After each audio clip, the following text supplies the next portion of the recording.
तूने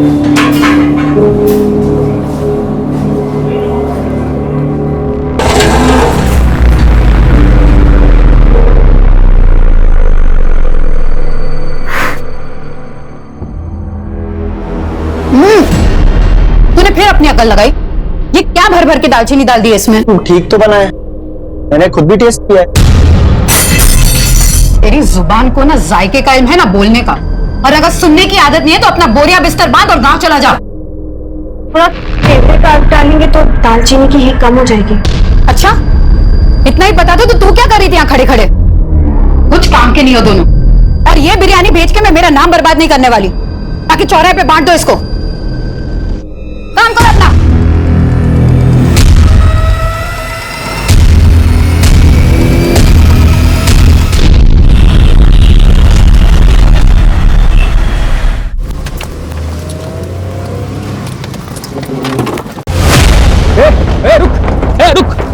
रुक इधर आ।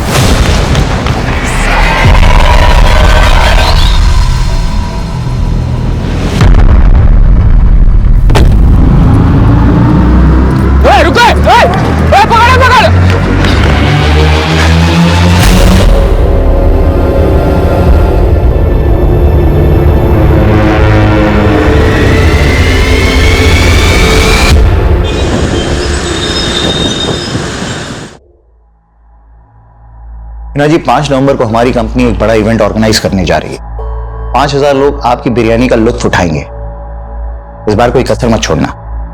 दिवाकर जी इतने सालों से आपके मेहमानों को परोस रहे हैं, कभी कोई कसर छोड़ी है जो आप छोड़ेंगे? लेकिन इस बार एक खास डिमांड है। आपकी खिदमत का मार्जिन बढ़ाना है क्या? नहीं, बस खिदमत का तरीका बदलना है। इस बार परोसने वाले लड़के नहीं, लड़कियां होनी चाहिए।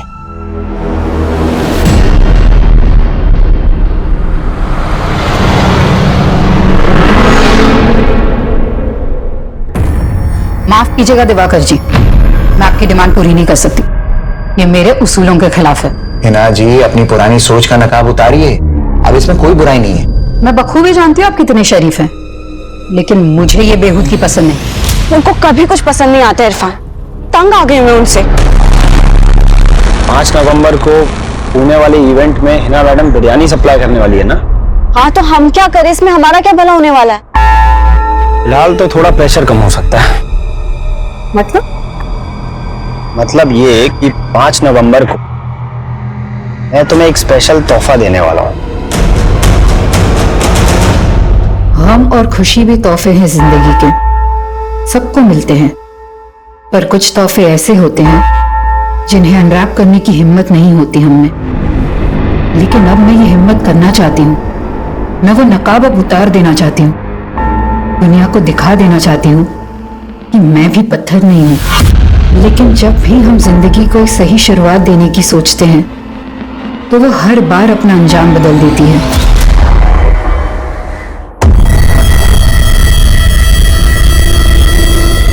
उस्मान, गेट खोल। उस्मान, एक मिनट बोल रहा। कौन है आप? तेरा भाई। अरे उस्मान, कहाँ अंदर घुसे जा रहे? अरे उस्मान बाहर निकल। उस्मान नहीं, यहाँ पर। कहाँ है तेरा हिजरा भाई? हैं? साला हमारी गाड़ी लेके भागा है, बोल दे लौटा दे, वरना जो उसके साथ नहीं कर पाए ना।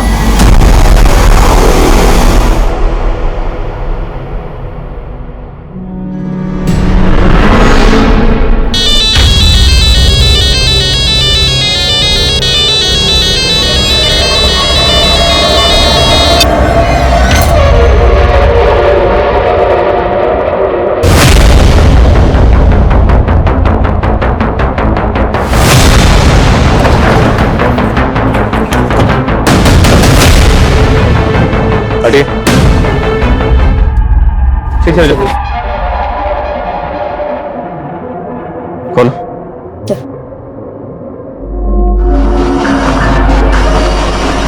नमस्कार, आदाब। मैं अनूप सोनी क्राइम पेट्रोल सतर्क के ब्लैक हेडलाइंस अध्याय के आज के एपिसोड में आप सबका स्वागत करता हूं। हमारी जिंदगी की कुछ बातें ऐसी होती हैं जो हम दुनिया के सामने नहीं लाते हैं। हमारी कोशिश यही रहती है कि दुनिया की नजरों में हमारी वही इमेज बने जो हम उनको दिखाना चाहते हैं। हम में से ज्यादातर लोग अपने अंदर और बाहर दो ऐसी अलग अलग जिंदगियां जीते हैं जो कभी कभी आपस में मेल नहीं खाती हैं। और इस केस से जुड़े लोगों की जिंदगियां भी ऐसी हैं। यह केस पुणे में मिली एक औरत की लाश से शुरू हुआ था, लेकिन इस केस के तार पुणे, मुंबई, महाराष्ट्र से लेकर कर्नाटका, केरला और यहां तक कि वेस्ट बंगाल तक फैले हुए थे।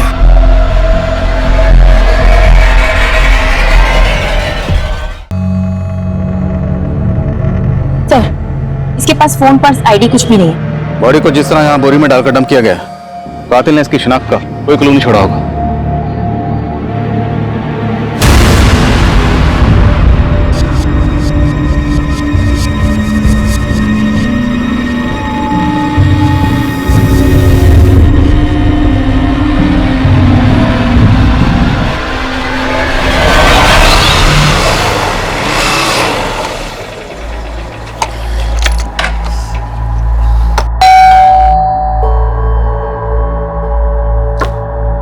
सादिक, आ गया बेटा?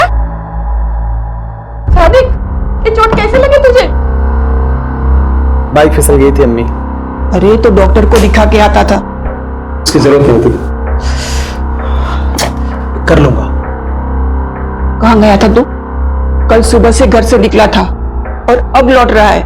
क्यों मरा जा रहा है उस लड़की के लिए?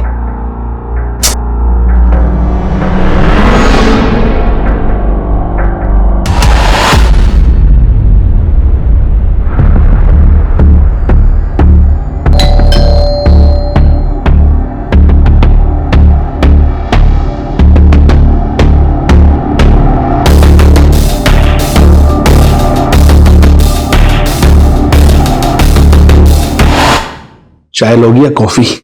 नहीं, मुझे कहीं और भी जाना है। लेकिन अगले 90 मिनट तक तो तुम सिर्फ मेरी हो। जी, कौन सा मसाज लेंगे? Deep tissue. तो चलिए शुरू करें।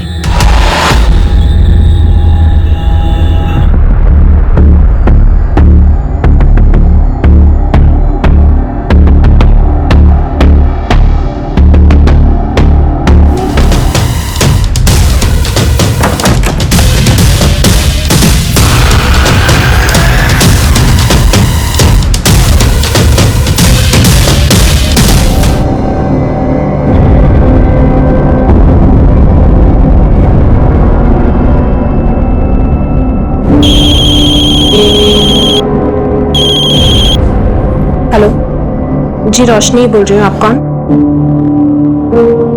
क्या लाश मिली है?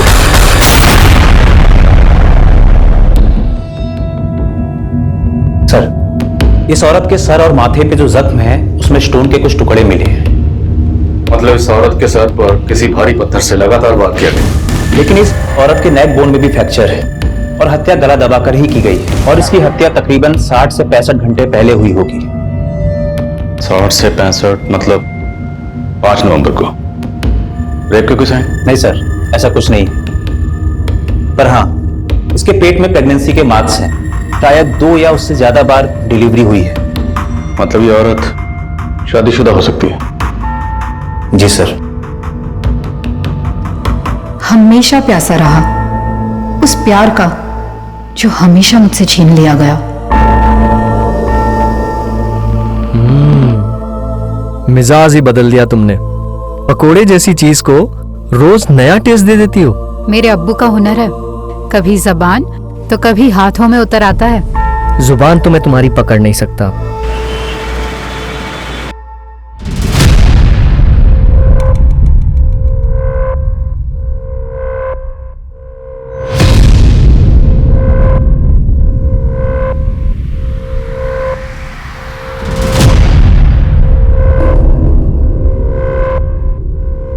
नहीं जी, वो नहीं। तो महाराष्ट्र के किसी भी पुलिस स्टेशन में कोई ऐसी मिसिंग कंप्लेंट भी नहीं मिली जो इस औरत के हुलिये से मैच करती हो। तो जांच का दायरा बढ़ाना पड़ेगा। आसपास के स्टेट के सभी पुलिस हेडक्वार्टर से कांटेक्ट करो और पुणे आने वाली सभी बस, ट्रेन और फ्लाइट के रिजर्वेशन भी चेक करो। और पुणे के सभी ज्वेलर से पता करो ये पायल कहां से खरीदी गई और किसने खरीदी। सर, हिना की पहचान पता करने का हर जरिया अपनाया जा रहा था, लेकिन फिलहाल कहीं से कोई भी लीड नहीं मिल रही थी, जो पुलिस को ये सोचने पर भी मजबूर कर रही थी कि कहीं हिना के मर्डर में उसके किसी करीबी का तो हाथ नहीं था। फटाफट करो इसको। अरे कितना वक्त लगा रहे तुम लोग, फटाफट करो। दिखाओ, 1 बजे तक डिलीवरी करना है माल। फटाफट काटो बेटा, जल्दी से। और सुनो, लेना नहीं है तो ये मत समझना कि छूट मिल गई है, ढिलाई नहीं होगी कोई। फटाफट काम करो, और जो कुछ होगा मेरे हिसाब से होगा यहाँ पे, समझ गए ना? फटाफट करो काम। आदाब, आदाब, दरवाजा खोलो। आदाब, दरवाजा खोलो। आदाब।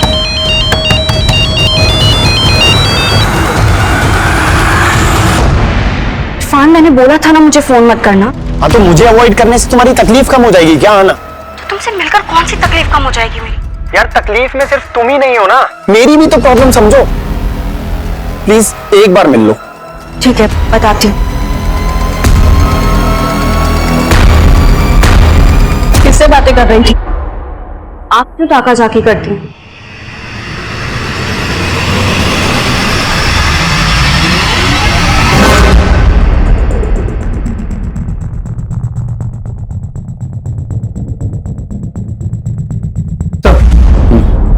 सर कहीं से कोई लीड नहीं मिल रही है, और अब शौकरा वाले भी लाश का अंतिम संस्कार करने की परमिशन मांग रहे हैं। उन्हें थोड़ा वेट करने के लिए कहो। मैंने चेक किया, इस पायल का डिजाइन है वो कर्नाटका के मैसूर की स्पेशलिटी है। मतलब चांसेस है कि ये औरत मैसूर की हो सकती है। पॉसिबल है, लेकिन मर्डर हुआ पुणे में। एक काम करो, जिस एरिया में हमें लाश मिली उस एरिया का डंप स्टडी करो। हो सकता है मर्डर के वक्त इस औरत का फोन एक्टिव रहा, और मैसूर में यह पता करने की कोशिश करो कि पायल कहां से खरीदी हो सकती है। जी सर। जब किसी परिवार का कोई सदस्य लापता हो जाता है तो पूरा परिवार उसकी खोज में जुट जाता है, लेकिन क्या हिना के परिवार वाले भी उसकी तलाश कर रहे थे? 1 महीने से ज्यादा का वक्त गुजर चुका था। वहीं पुणे से लगभग 2000 किलोमीटर दूर कोलकाता में रोशनी नाम की एक औरत ने अपने पति की गुमशुदगी की रिपोर्ट लिखवाई थी, और उसे लगातार कई लाशों की शिनाख्त के लिए बुलाया जा रहा था। 4 राज्यों तक फैले इस केस में ऐसे कई चेहरे थे जो इस केस को और भी रहस्यमयी बनाने वाले थे, लेकिन फिलहाल पुणे पुलिस कर्नाटका के मैसूर शहर में इस केस की कड़ियां ढूंढ रही थी। लेकिन किसी भी सुनार से यह पता नहीं चल पा रहा था कि वो पायल कहां से बेची गई होगी। वहीं पुणे में क्राइम सीन के एरिया का डंप डेटा भी निकाला जा रहा था। वहीं पुणे से लेकर मैसूर तक के लोकल अखबारों में हिना की तस्वीरें छपवाई गईं और जगह जगह उसके पोस्टर चिपका दिए गए थे, और जल्द ही एक ऐसा आदमी सामने आया जो हिना को जानता था।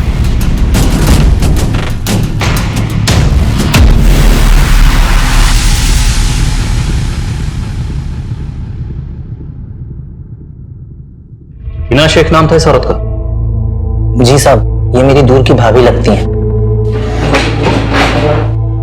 ये हिना शेख यही मैसूर में रहती थी? नहीं साहब, इनके शौहर का यहाँ मैसूर में आना जाना लगा रहता था, लेकिन ये दोनों मियाँ बीवी मुंबई के मलाड इलाके में रहते थे। शौहर का नाम क्या है? जलाल शेख, लेकिन काफी सालों पहले जलाल भाई का इंतकाल हो गया था। शौहर का इंतकाल हो गया तो ये हिना शेख मुंबई में कहाँ रहती थी? मलाड में ही। जलाल भाई के इंतकाल के बाद उन्होंने काफी तंगी में दिन काटे। फिर 5 साल पहले इन्होंने अपने अब्बू का बंद पड़ा बिरयानी सप्लाई का बिजनेस फिर से शुरू कर लिया। उस दौरान उन्होंने मुझे भी अपनी मदद के लिए मुंबई बुलाया था। अभी आपका काम तो चल पड़ा, इस बार पिछले महीने से भी ज्यादा प्रॉफिट हुआ है। अच्छा, इसमें आपकी भी मेहनत है। ये लीजिए आपका हिस्सा। अरे भाभी, ये तो बहुत ज्यादा है। बहुत ज्यादा नहीं है, रख लीजिए मुर्शाद भाई। लेकिन साहब, 2 साल पहले मैं वापस मैसूर आ गया। काफी वक्त से उनके कांटेक्ट में नहीं था, लेकिन यहाँ उनके बारे में पता चला तो सुनकर बहुत धक्का लगा। लेकिन हिना का मुंबई में कोई और रिश्तेदार तो होगा? जी साहब, हिना भाभी की एक बेटी और एक बेटा भी है, आहना और आदाब। एज? बेटी की उम्र 15-16 साल और बेटे की 10-11 साल होगी। इन 2 बच्चों के अलावा और कोई रिश्तेदार है साहब? हिना भाभी की सास भी है, आतिया शेख, और उनका देवर सादिक शेख, और हाँ, उनका एक बड़ा भाई भी है, अनवर बेग। वो अपनी बीवी जरीना के साथ अंधेरी में ही कहीं रहता है। हिना शेख का कत्ल हुआ तकरीबन 1 महीना हो गया, लेकिन किसी भी रिश्तेदार ने खबर क्यों नहीं ली? साहब, मैं उनके कांटेक्ट में नहीं हूँ। मैंने हिना भाभी का पोस्टर देखा तो सीधा आपके पास चला आया।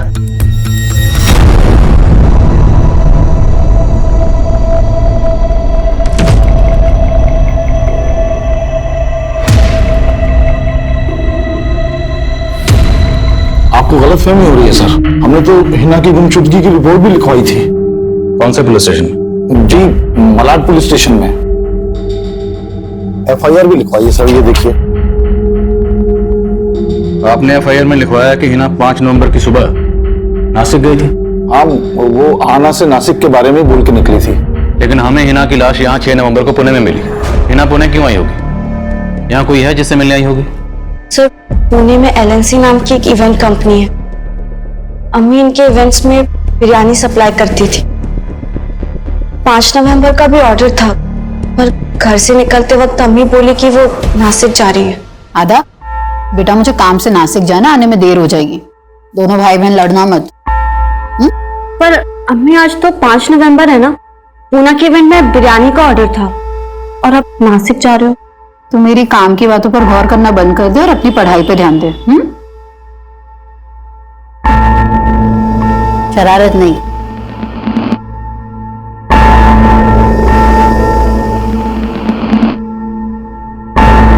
अम्मी, हग नहीं करोगे?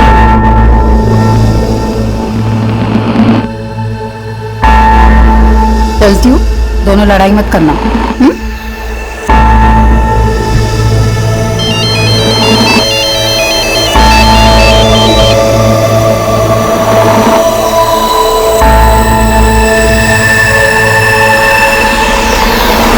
हाँ ना, तुम्हारी अम्मी का किसी के साथ कोई झगड़ा, कोई दुश्मनी?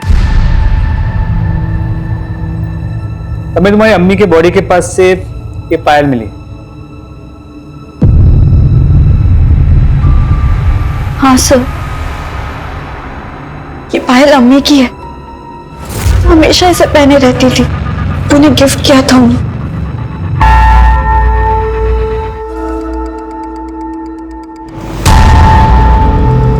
सर, क्या मैं ये पायल ले जा सकती हूँ?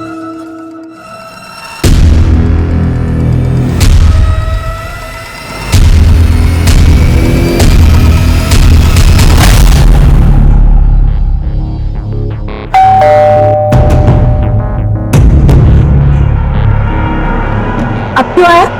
जा, मुझे बहुत काम है ना, बहुत काम मिल गया। जा काम कर। अरे दीदी, नाराज क्यों होते हो? आपके सिवाय कोई है क्या मेरा? अच्छा चल, मक्खन मत लगा, आजा अंदर। अच्छा दीदी, रफीक भाई कहाँ है? क्या हुआ दीदी, सब ठीक तो है ना? अब तू ये सब छोड़ ना, चल तू बैठ, मैं तेरे लिए अभी चाय पानी लेकर आती हूँ, ठीक है?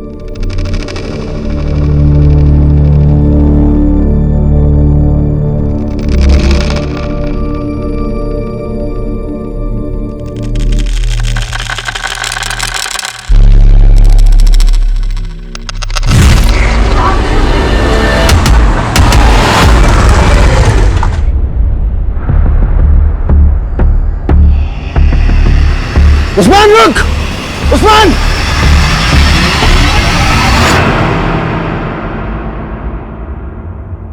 चल चाय पी।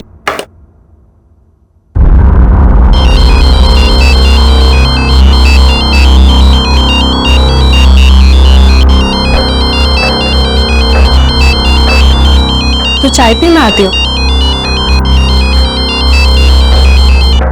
हेलो, हाँ जी बोलिए। बंका? जी नहीं, मैं किसी बंका को नहीं जानती इंस्पेक्टर साहब।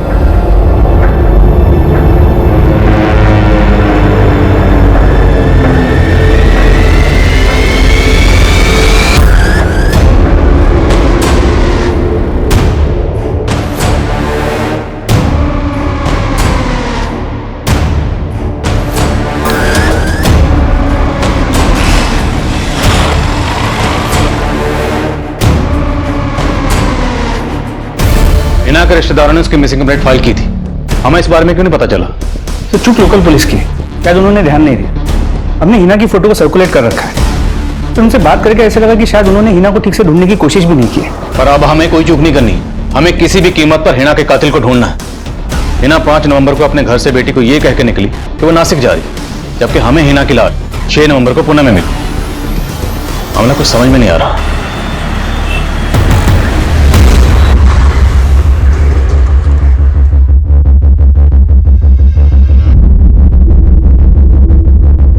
हाँ सर, हमने हिना को 5 नवंबर के इवेंट का ऑर्डर दिया था, लेकिन वो हमारे टर्म्स के मुताबिक काम करने के लिए तैयार नहीं थी, इसलिए हमने ऑर्डर कैंसिल कर दिया। लेकिन ऐसी क्या टर्म्स थी आपकी जो आपने इतने पुराने वेंडर का ऑर्डर कैंसिल कर दिया? सर दरअसल हिना अचानक से अपना प्राइस बढ़ाने लग गई, इसलिए हमने उसका ऑर्डर कैंसिल किया और दूसरे को ऑर्डर दे दिया। आपने ऑर्डर कैंसिल कर दिया था तो हिना पुणे क्यों आई थी? सर वो मैं कैसे बता सकता हूँ? गिनवा के रखो उसको पूरा और भर के रखना इसको ना, संभाल के, ठीक है? हाँ बेटा, मैंने बोला था ना सब संभाल लूंगा मैं। अब तुम घर जाओ, बिल्कुल फिक्र मत करो, अपना और आदाब का ख्याल रखना। अच्छा, एक और जरूरी बात थी, ये कंपनी का जो अकाउंट है उसका नेट बैंकिंग का पासवर्ड क्या है? तो वेंडर लोग के फोन आ रहे हैं बार बार पेमेंट के लिए।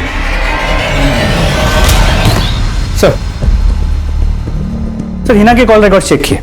5 नवंबर की सुबह उसने 2 बार दिवाकर को फोन किया था और उसके बाद उसका फोन मुंबई से पुणे की तरफ ट्रैवल हुआ और 5 नवंबर के शाम 5 बजे उसका फोन पुणे में स्विच ऑफ हुआ। यानी उसी दौरान जब उसका कत्ल हुआ। तो मैंने इस दिवाकर की फील्डिंग लगा दी।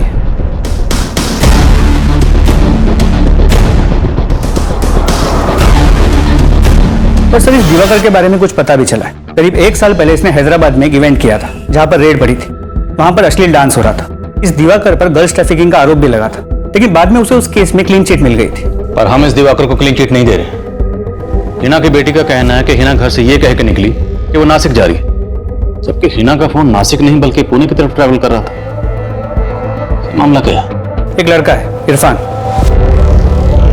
हिना के यहाँ पर शेफ का काम करता था। हिना के मर्डर के 3 दिन पहले हिना ने उसे काम से निकाल दिया था और ये इरफान हिना की बेटी अहाना के साथ फोन पे रेगुलर टच में है। सर जिस जगह हिना का मर्डर हुआ था हमने उस एरिया का डम डेटा स्टडी किया और सर उस डम डेटा के अकॉर्डिंग हिना के 2 नंबर शो हो रहे थे और अहाना ने हमें उसका 1 ही नंबर दिया है। 2 नंबर? सर हमने इस नंबर के कॉल रिकॉर्ड्स निकाले हैं। हिना के इस दूसरे नंबर के कॉल रिकॉर्ड से निकलो। और वो शेफ क्या नाम बताया? इरफान। बुलाओ उसे। सर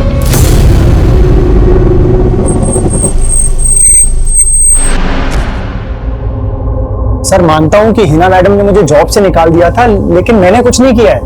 जॉब से क्यों निकाल? क्यों नहीं बताया?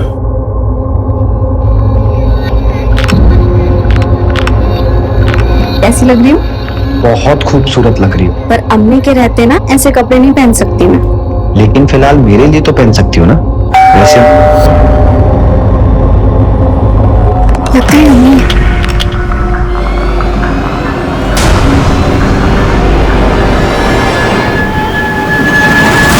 इतनी क्यों देर कर दी तुमने? अम्मी वो मैं वॉशरूम में थी। अच्छा,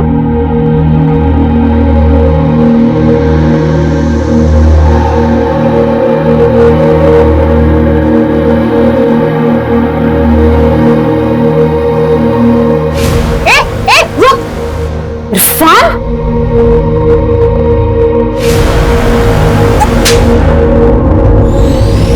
सर दरअसल हिना मैडम को मेरा और अहाना का मिलना पसंद नहीं था, बस इसीलिए उन्होंने मुझे जॉब से निकाला था। फिर तूने क्या किया? सर सच में इरफान ने कुछ नहीं किया। फिर तुमने हमसे झूठ क्यों बोला? तुम्हारी अम्मी नासिक गई थी, जबकि 5 नवंबर को तुम्हारी अम्मी पुणे में थी। सर अम्मी मुझे नासिक का ही बोल के गई थी। बेटा मुझे काम से नासिक जाना, आने में देर हो जाएगी। तुम्हारी अम्मी के पास ये एक और नंबर था जो हमने ढूंढ के निकाला। ये नंबर तुमने हमें क्यों नहीं दिया? अम्मी एक ही नंबर यूज करती थी सर, इस नंबर के बारे में मुझे नहीं पता है। अहाना के अलावा हिना का भाई अनवर, भाभी जरीना, देवर सादिक और सास आतिया, कोई भी हिना के इस दूसरे नंबर के बारे में नहीं जानते थे। सवाल यह है कि हिना अपने इस दूसरे नंबर के बारे में अपने घर वालों से सीक्रेट क्यों रखेगी? कहीं घर वालों में से कोई कुछ छुपा तो नहीं रहा? सर अहाना को देख के लगता तो है कि वो कुछ तो छुपा रही। और वो इरफान, वो भी कुछ ठीक नहीं लग रहा। नजर रखो दोनों पर और हिना के बाकी रिलेटिव्स के बारे में पता करो। सर हिना के दूसरे नंबर के कॉल रिकॉर्ड्स चेक। उसके उस नंबर पर सिर्फ एक ही नंबर से कॉल्स आती थी और उसी नंबर पे कॉल्स की जाती थी। सिर्फ एक नंबर? जी सर, और वो नंबर किसी रोशनी मिर्जा के नाम पर उसके कोलकाता के एड्रेस पर रजिस्टर्ड है। सर ये है रोशनी मिर्जा और अब इसका वो नंबर भी बंद आ रहा है।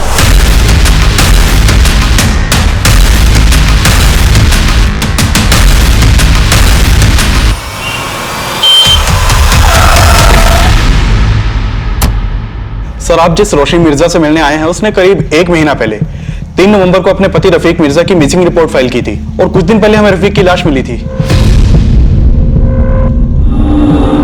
क्या ये आपके पति हैं? वो हिना जिसे रोशनी लगातार कॉल कर रही थी और 5 नवंबर को ही रोशनी का नंबर पुणे में बंद हुआ। लेकिन सर आपका फोन आते ही मैंने कंफर्म किया, उस दौरान रोशनी यही कोलकाता में ही थी। इनफैक्ट 5 नवंबर को मैं रोशनी से पूछताछ के लिए मिला भी था। तो फिर रोशनी का वो नंबर पुणे में कैसे एक्टिव था? रोशनी मिर्जा नाम है इस औरत का। क्या आप में से किसी ने कभी भी इसे हिना के साथ देखा है? नहीं सर। हाँ सर, हम लोगों ने भी कभी इस औरत को नहीं देखा। मैं किसी रोशनी को नहीं जानती। और आप? नहीं सर।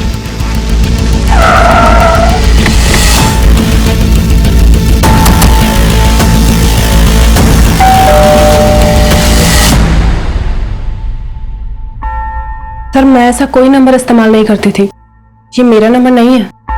लेकिन ये नंबर आपके नाम पर रजिस्टर्ड है और इस नंबर से मुंबई में एक हिना नाम की औरत से लगातार बातें हो रही थी। नहीं सर, मैं नहीं जानती इसको। मैं कभी मुंबई भी नहीं गई हूँ। और पुणे? नहीं सर, मैं कभी बंगाल से ही बाहर नहीं गई हूँ।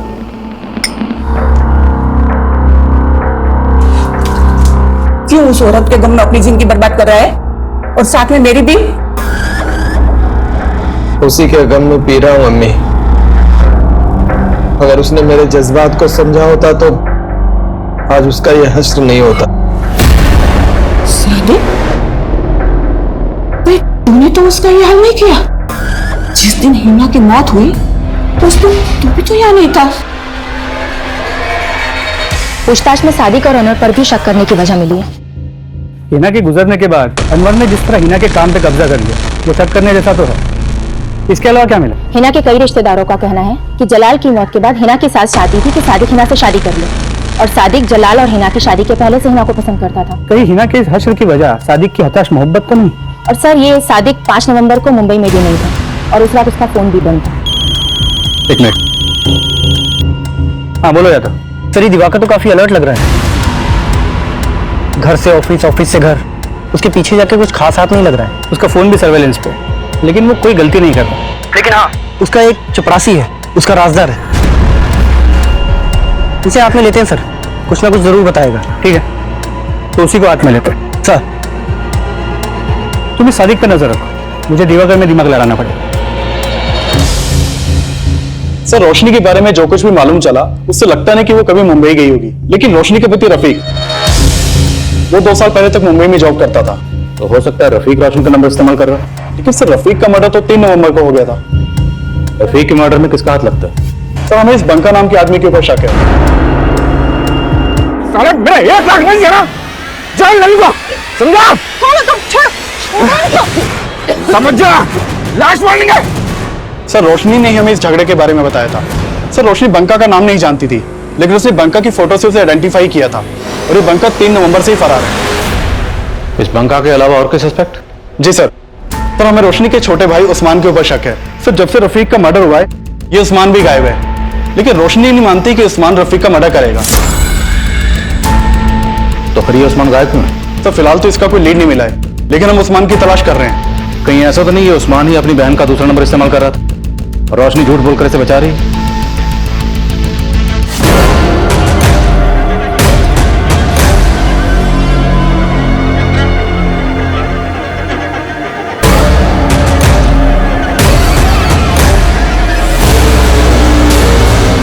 मैं मानता हूं कि मैं हिना से निकाह करना चाहता था, लेकिन हिना तुझसे शादी नहीं करना चाहती थी। ये बात तुझसे बर्दाश्त नहीं हुई? ऐसा कुछ नहीं किया है सर। उस शाम तू कहा था जिस दिन हिना का मर्डर हो? लोनावाला में अपने दोस्तों के साथ। तू लोनावाला में नहीं, पुणे आया हुआ था। तू जानता था कि हिना पुणे आई हुई है। अब ये बता कि हिना के दूसरे नंबर की कहानी क्या है और ये रोशनी का इस मर्डर से क्या लेना है? मैं किसी रोशनी को नहीं जानता सर, और ना ही हिना के किसी दूसरे नंबर के बारे में। मैं कह रहा हूं मैंने कुछ नहीं किया है। साहब मेरे सादिक ने कुछ नहीं किया और वो तो ये निकाह करना चाहता भी नहीं था, बल्कि मैं चाहती थी कि हिना का निकाह सादिक से हो।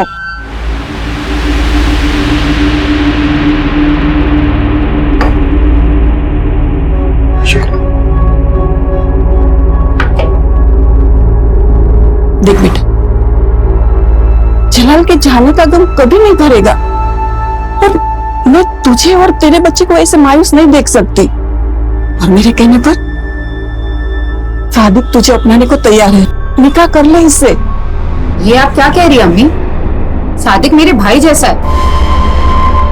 साहब मैं मानती हूँ सादिक थोड़ा गुस्से वाला है, पर हिना को नुकसान कभी नहीं पहुंचा सकता वो।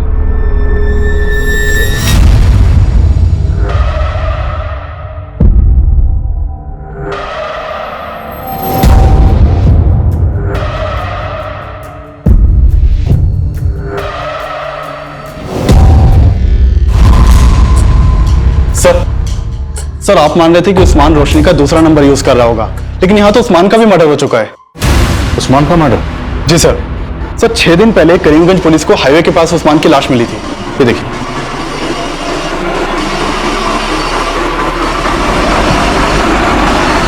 उस्मान को कौन मार सकता है? सर फिलहाल इसकी तो कोई लीड नहीं मिली है, लेकिन एक चौंकाने वाली बात पता चली है कि उस्मान किन्नर था। किन्नर? जी सर, किन्नर के भेष में लुटेरा। ये देखिए सर, जिन लोगों को लूटता था उनके सामने औरत बन के जाता था।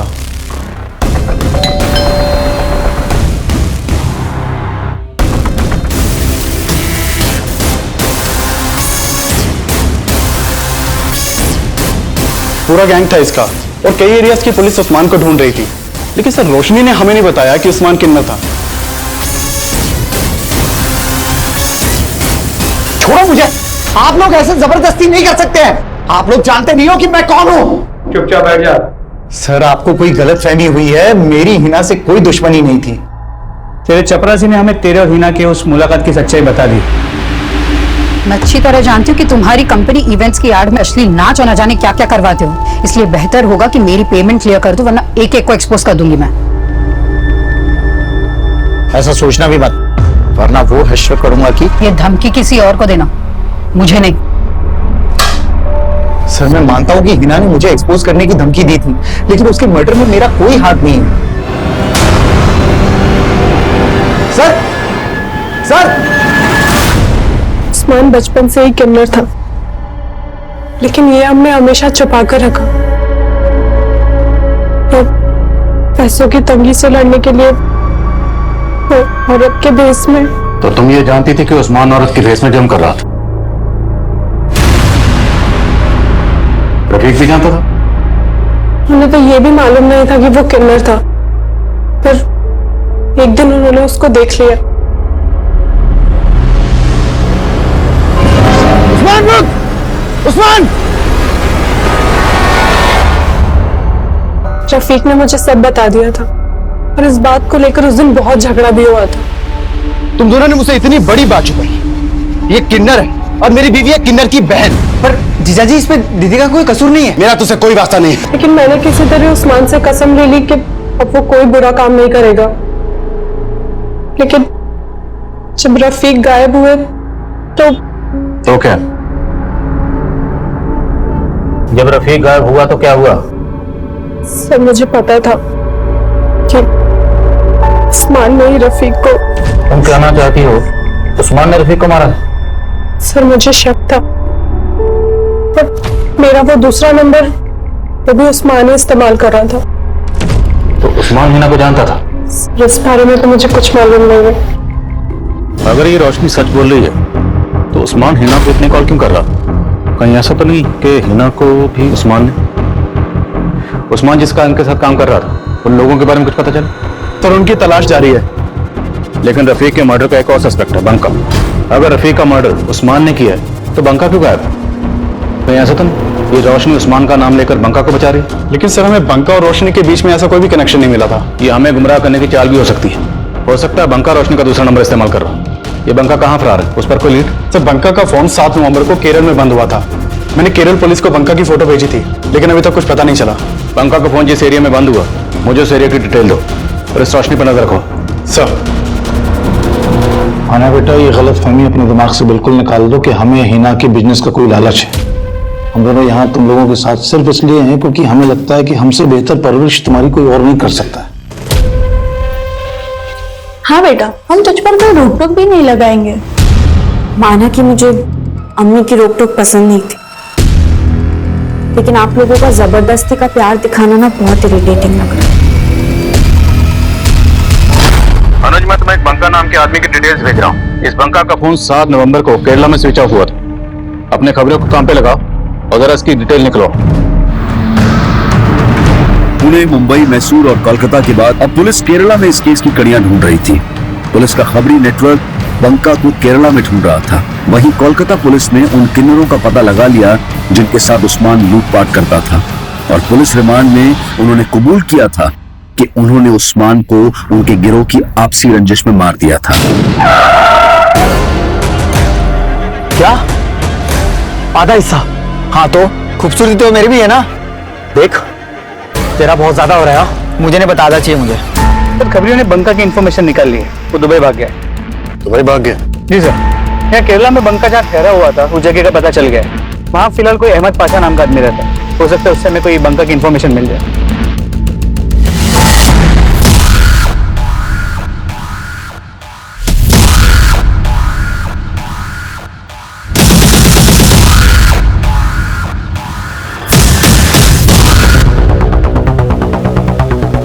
हो सकता है यही अहमद पाशा, बंका यही रहता था।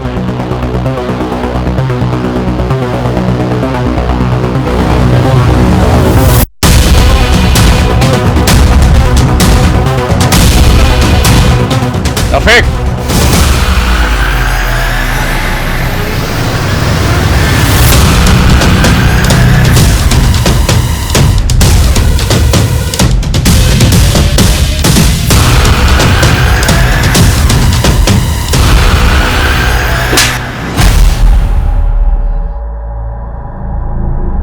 तू और तेरी बीवी तो बड़े शातिर निकले।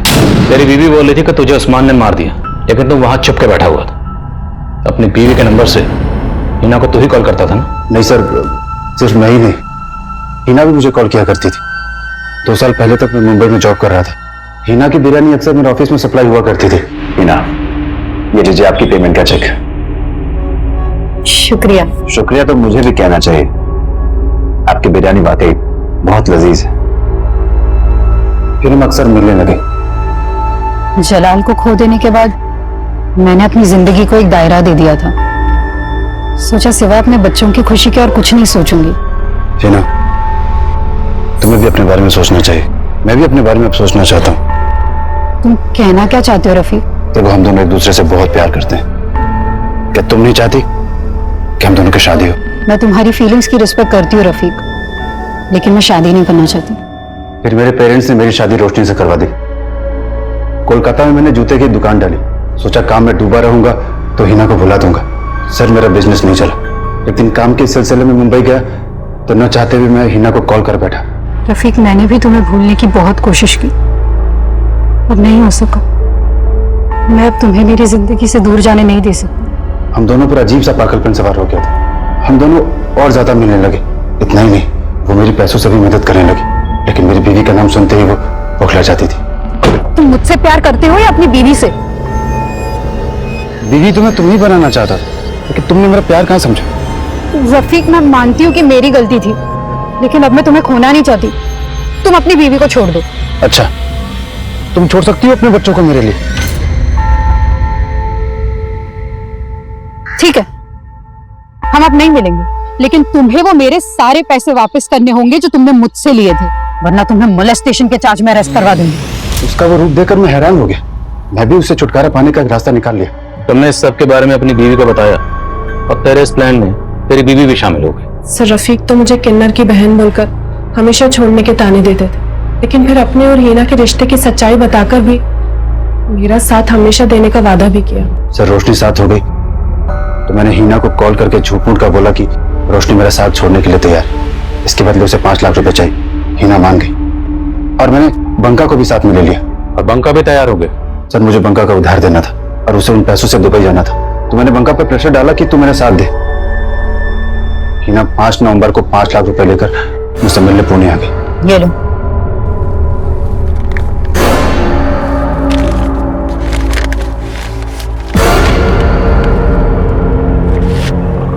बाका,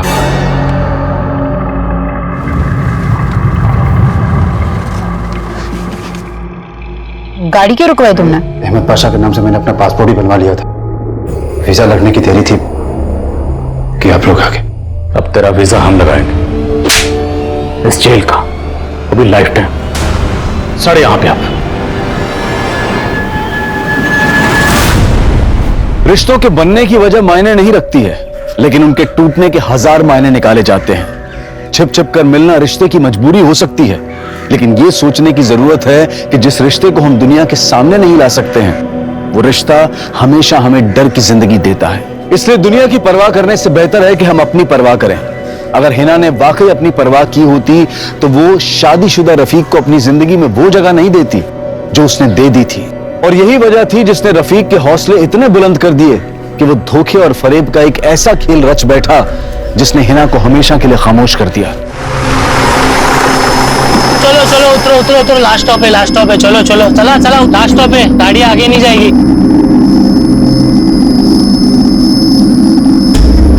ओ ताई उठो, लास्ट स्टॉप आ गया। लोग खाली सोने के लिए आते हैं बस में। हेलो ताई, उठा उठा, लास्ट स्टॉप है, बस आगे नहीं जाएगी। ओ ताई, ओ ताई।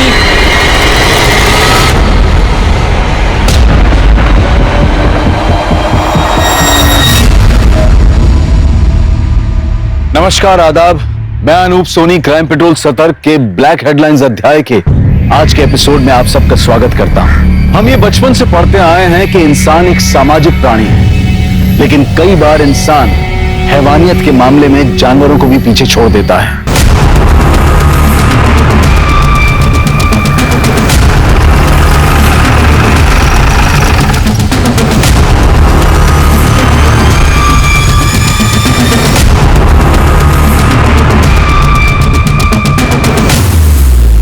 बॉडी की पहचान नहीं हुई है। इसके साथ और कोई नहीं था? नहीं सर, ये कंडक्टर है। जब सुबह यहाँ बस रुकी इसने सबको उतारा, देखा ये मरी हुई थी।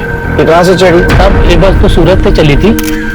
ये औरत कौन सी स्टॉप से चढ़ी ध्यान नहीं दिया मैंने। इसके साथ कोई था? पता नहीं साहब, मैंने ध्यान नहीं दिया। इसके लगेज में इसकी कोई आइडेंटिटी थी? नहीं सर, इसके पास कोई लगेज ही नहीं था। कमाल है शिल्पी, एक औरत मुंबई में आने वाली बस में चढ़ती है और उसके साथ लगेज नहीं? तो मुझे लगता है कि हार्ट अटैक हुआ होगा। नहीं शिल्पी, इसका गला दबा के मारा गया है। तो देखो मार्क, मुझे लगता है इसी शॉल से इसका गला दबाया गया है। हो सकता है सर। वैसे सर ये सीट के नीचे ये आधी खाई हुई दाबेली मिली है, और ये टिकट औरत के आंचल में बंधा हुआ था। ये दाबेली को फोरेंसिक के लिए भेज दो और सारे पुलिस स्टेशन में इसका फोटो सर्कुलेट कर दो। और देखो आज के दिन में कोई मिसिंग कंप्लेंट है क्या। और एक काम करना, सूरत से लेकर मुंबई तक के जितने भी बस स्टैंड है वहां का सीसीटीवी फुटेज कलेक्ट करो। आखिर ये औरत है कौन? हाँ अली,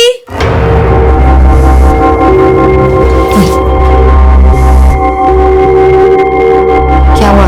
कुछ काम मिला? नहीं मिला। तुझे मिला कुछ? नहीं, मुझे भी नहीं मिला। पर तुझे ऐसे कैसे बिना कुछ बोले फैक्ट्री से निकाल दिया? क्या करेंगे अब, हर जगह कॉस्ट कटिंग चल रहा है। मंदी चल रही तो सबको काम से निकाला जा रहा है। कुछ ना कुछ तो जुगाड़ करना पड़ेगा। ताई, ये तेरा।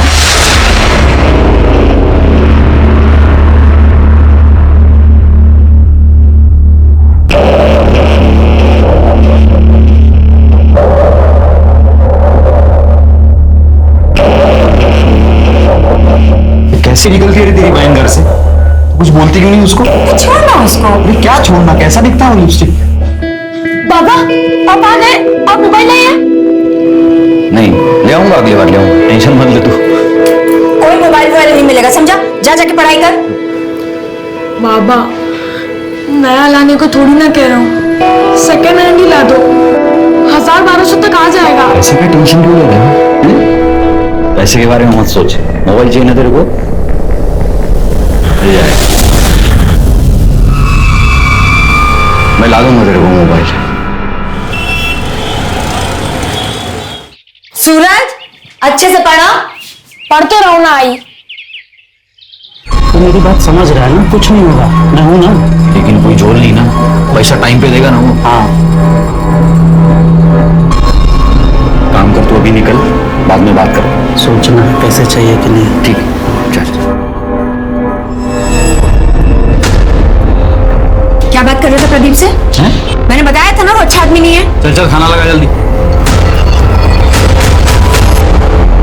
सर, मैंने उस अनआइडेंटिफाई औरत के बारे में यहाँ मुंबई में और आसपास के पुलिस स्टेशन में पता किया है, बट कहीं भी कोई मिसिंग कंप्लेंट दर्ज नहीं है। सूरत में? सूरत पुलिस को कहा है सर पता करने के लिए। वैसे सूरत से मुंबई आने वाले रूट पे मैंने कई सारे बस स्टैंड के सीसीटीवी फुटेज चेक किए, बट वो औरत कहीं नजर नहीं आई। शिरके, शायद जिस बस स्टैंड पे बस में चढ़ी होगी वहाँ सीसीटीवी नहीं होगा। हो सकता है सर। तुम्हें अजीब नहीं लगता शिरके, लाश के पास उसका कोई लगेज नहीं मिला? सर अजीब तो है, लेकिन ये भी हो सकता है कि जिसने उस औरत का मर्डर किया वो उसका लगेज लेकर चला गया। मुझे लगता है इसका पता हमें सूरत से ही लगेगा। सूरत? मैं सूरत कैसे जा सकती हूँ? नहीं नहीं, ये मेरे से नहीं होगा। मैं सूरत नहीं जाऊंगी। अरे तो हम क्या करेंगे फिर? मैं क्या फांसी लगा लूं क्या? घर की हालत कैसी हो तो जानती है तू। अरे अच्छा खासा चल के कहाँ मारा है, सूरत से तो मना कर रही है अभी। अरे मैं खुद भी चला जाता हूँ वहां, लेकिन उनकी 12 साल की बेटी है, उसे संभालने के लिए उन्हें औरत ही चाहिए। पर ये सूरत, हाँ, इसकी देखभाल कौन करेगा और तुझे कौन संभालेगा यहाँ? अरे तो इसे ले जाना अपने साथ सूरत, वहीं के किसी स्कूल में इसका दाखिला करा देना और घर ही संभाल लेगी यहाँ। क्यों? पर बाबा, मुझे सूरत नहीं जाना है, मुझे आपके साथ रहना है। अरे तो मैं कौन सा दूर जा रहा हूँ? तेरे से मिलने आता रहूंगा मैं क्या इसकी नौकरानी हूँ जिसकी खिदमत करती बैठी रहूंगी? बस, मुझे किसी की बकवास नहीं सुननी है।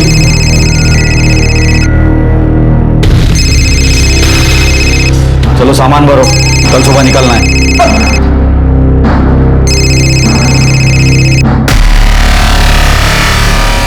मानी या नहीं मानी? हाँ, तू टेंशन मत ले, मान जाएगी। चल ठीक है।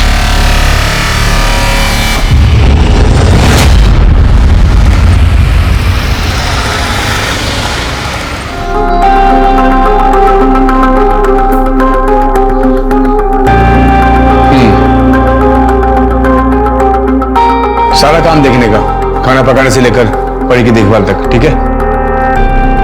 जी साहब, काम करनी तो सूरत आई हूँ। ठीक है, किचन उस तरफ। तेरा दाखिला ना यहीं करा देंगे, चल। कितना सुंदर घर है और कितना बड़ा भी है, देख। इधर आ। हाँ हेलो, जय श्री कृष्ण। मेरे काम का कुछ हुआ?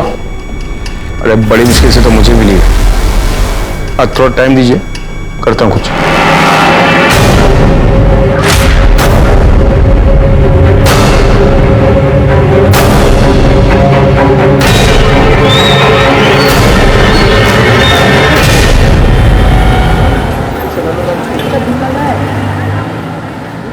सर, उस औरत की पीएम रिपोर्ट आ गई है। सर, उसकी मौत रात में 11 बजे हुई थी। आपका शक सही था सर, उसे गला दबाकर मारा गया, शायद उसी स्टॉल से जो हमें उसकी बॉडी पर मिला था। और सर, रिपोर्ट में यह भी मेंशन है कि वो 1 महीने प्रेग्नेंट थी। उसने लास्ट फूड दाबेली खाया था। तो स्पॉट पे हमें जो आधी दाबेली मिली थी उसी ने खाई थी? नहीं सर, वो दाबेली नॉर्मल थी, लेकिन जो उसके पेट में दाबेली मिली है उसमें अफीम मिली थी। इनफैक्ट उसकी बॉडी में अफीम के ट्रेसेस भी मिले। वो औरत अफीम लेती थी सर। ऐसा कैसा होगा शिरके? वो मां बनने वाली थी, ऐसे हालत में कोई नशा क्यों करेगा? अफीम क्यों खाएगी? ठीक तो है ना? हाँ, खाना खाया तूने? हाँ, आ जाऊंगी, लेकिन अभी ना तू सिर्फ अपनी पढ़ाई पर ध्यान दे। चल, रखती हूँ। तुम्हारी लोग भी ना खाली बच्चे की फिक्र करती है। तूने खीर खाई? नहीं। तो मैं देता हूँ। अरे नहीं नहीं, मुझे नहीं चाहिए। मैं देता हूँ ना तेरे को।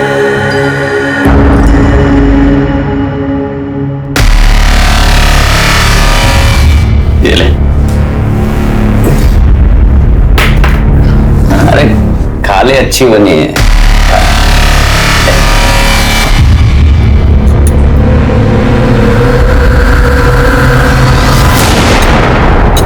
अच्छी है ना?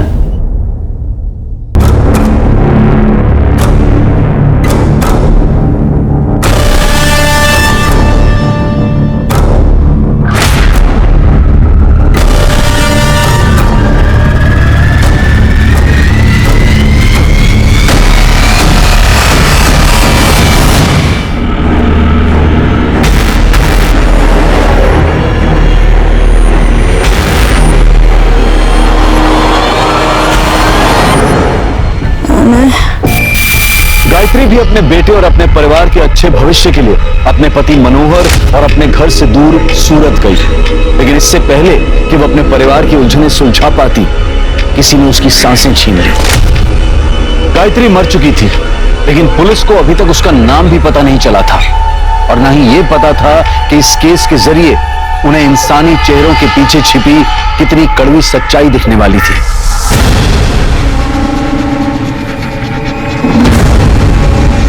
ठीक है, कुछ पता चला? सर न्यूज़पेपर में उस औरत की फोटो सर्कुलेट करा दी, बट अभी तक कोई अपडेट नहीं मिली। साहब ये फोटो मेरी बीवी गायत्री जैसी लग रही है साहब।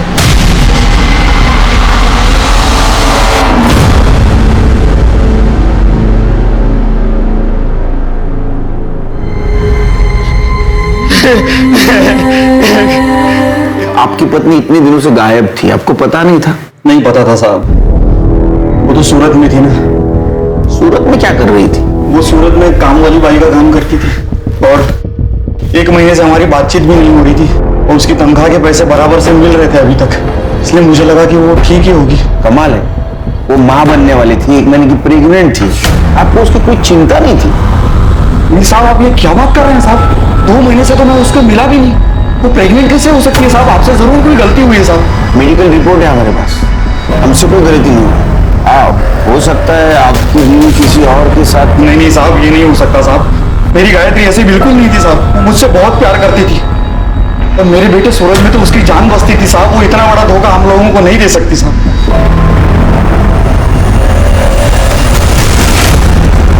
साहब वो सुनील नहीं, जरूर मेरे बीवी के साथ कुछ ऐसा वैसा किया है, उसको मार डाला है साहब, आप उसको सजा दीजिए। सुनील कहाँ रहता है? वो तो नहीं जानता साहब, लेकिन इतना जरूर जानता हूँ कि वो सूरत का रहने वाला था और वो प्रदीप उसका काम लेके मेरे पास आया था। प्रदीप साहब, मेरे को इस लफड़े से कोई लेना देना नहीं। अरे जिस औरत को तूने भेजा था उसका मर्डर हुआ और तू बोलता है लेना देना नहीं?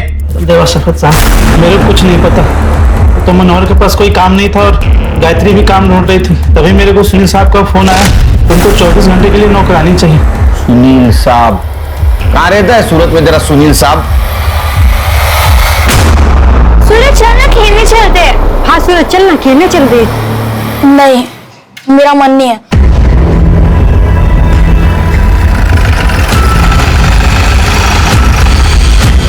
बाबा,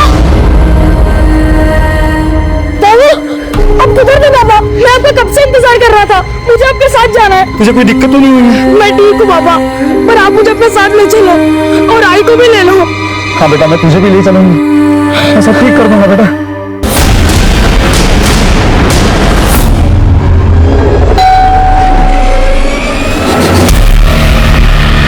क्या किया तुम लोगों ने गायत्री के साथ? क्या कर छोड़ रहा? ये कौन है? ये मेरी साली है सर, कंचन। साली? ये यहाँ क्या कर रही है? ये इधर ही रहती थी गायत्री के साथ। क्या हो क्या रहे हैं आप लोग? सर तू सुनील? हाँ मैं सुनील हूँ। तेरे घर की मेड गायत्री, उसका मर्डर हुआ है। सर गायत्री यहाँ बहुत अच्छे से काम कर रही थी, फिर कुछ दिन बाद वो अपनी बहन कंचन को यहाँ लेकर आई थी। साबी मेरी छोटी बहन है, अब जवान लड़की को घर पे अकेला कैसे छोड़ती, इसलिए यहाँ ले आई। साहब जब तक इसे कोई नौकरी नहीं मिलती तब तक क्या ये यहाँ रह सकती है? हाँ हाँ बिल्कुल, क्यों नहीं। गायत्री तुम पूरे घर को इतनी अच्छी तरह संभालती हो, परी का ख्याल रखती हो, उसे माँ का प्यार देती हो, तुम्हारे लिए तो इतना कर ही सकता हूँ ना मैं। बिल्कुल रह सकती है, ठीक है। 1 मिनट। हाँ सर बोलिए। सुन, जब तक यहाँ है काम में हाथ बटाना, समझी? गायत्री वापस मुंबई क्यों जा रही थी? मुझे नहीं मालूम सर। कमाल है, वो तुम्हारे घर में काम करती थी और तुम्हें नहीं मालूम? एक्चुअली पिछले 1.5 महीने से वो हरीश भाई के घर में काम करती थी। कौन हरीश भाई? लीजिए ना, ये हरीश भाई हैं और ये कुमुद भाभी। कुमुद भाभी माँ बनने वाली है, तो उन्हें फुल टाइम मेड की जरूरत है। हाँ, ये अनमोल किसी काम का नहीं, हमारे गांव का है, बस घर के काम में हाथ बटा देता है। लेकिन कुमुद की जिम्मेदारी किसी को लेनी होगी।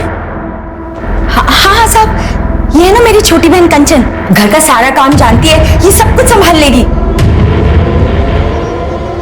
आप लोग इससे बातें कीजिए, मैं आप लोगों के लिए चाय लेकर आती हूँ।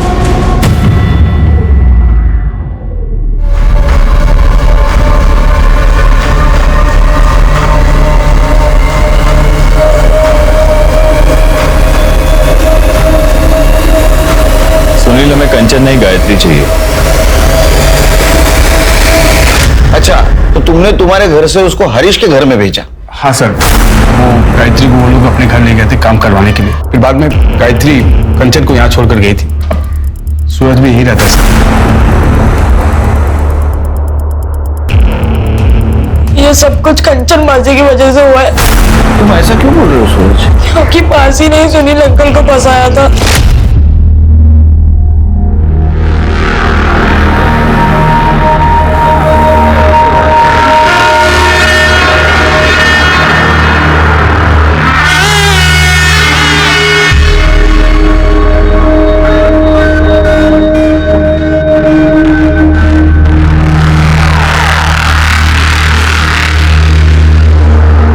सब कुछ मासी की वजह से हुआ है। ना ही वो सुनील अंकल को फंसाती और ना ही मुझे छोड़ के कहीं और काम करने जाती। सूरज तो ये कैसी बातें कर रहा है? मैं तुझसे कितना प्यार करती हूँ। बाबा, मुझे आपके साथ जाना है। जाएंगे। जब तक मैं तुम लोगों को अंदर ना करवा दूं, तब तक मैं सूरत से बाहर नहीं जाऊंगा। गायत्री अफीम लेती थी? क्या बात कर रहे हैं साहब? नहीं सर, वो बहुत ही सीधी औरत थी सर। ये तुम्हारा हरीश भाई, इसका फोन नंबर और एड्रेस दो। 980205। सर ये नंबर तो बंद है। एड्रेस बताओ।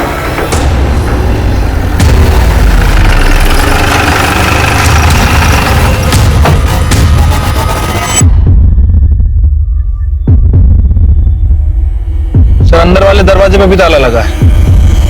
शिरके, ये हरीश का पता करो, इसका फोन ट्रेस पे डालो। मनोहर, हरीश और सुनील, इनके घर के आसपास कोई अफीम बेचता है क्या पता करो। ठीक है सर। तुम्हारे खबरी को एक्टिवेट करो।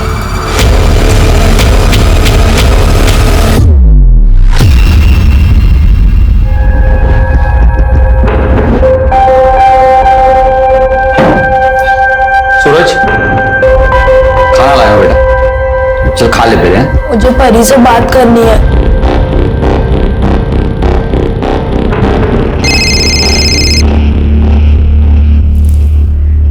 हेलो हेलो परी। सूरज, तू ठीक तो है ना?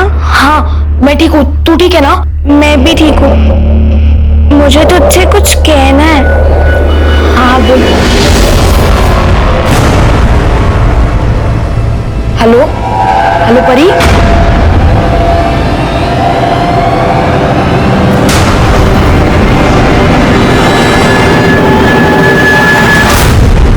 अच्छा सुन, अभी हाल में तूने किसी औरत को अफीम बेची है क्या? किसी औरत को? हाँ। नहीं भाई, क्या हुआ?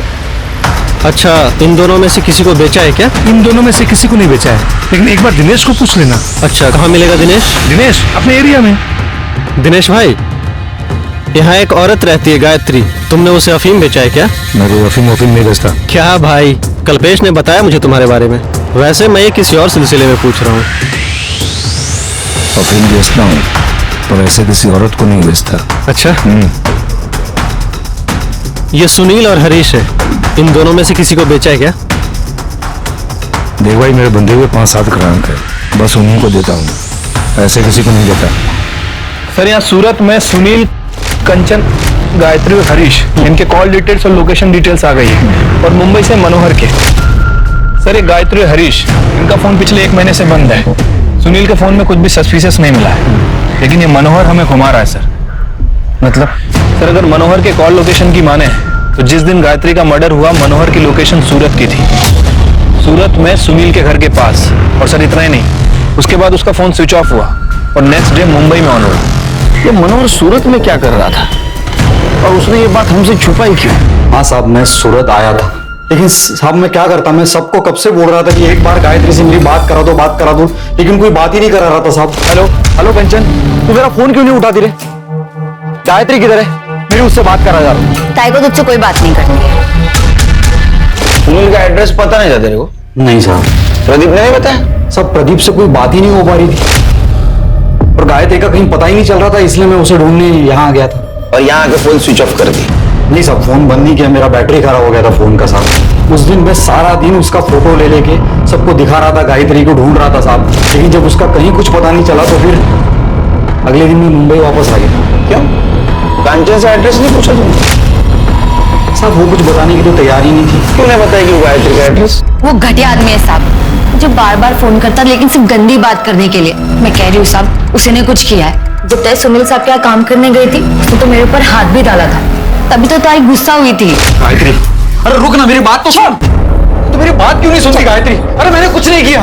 क्या करना बाकी रह गया? कि मेरी छोटी बहन है और तू इस पे हाथ डाल रहा था। बस सूरत में तेरे बारे में सोच सोच के मैं मरी जा रही थी। कितना भरोसा किया तुझ पे, और तू ये से नोच रहा था। और लाद नहीं बांट ली थी ना। मैंने कुछ नहीं किया, सुनो तो। तभी तो ताई मुझे सूरत लेके गई थी सुनील साहब के पास। साहब मैंने उसके साथ कुछ नहीं किया साहब, वो झूठ बोल रही है। उसने गायत्री से भी झूठ बोला। उसको जो रंगे हाथ पकड़ लिया था मैंने इसके वजह से।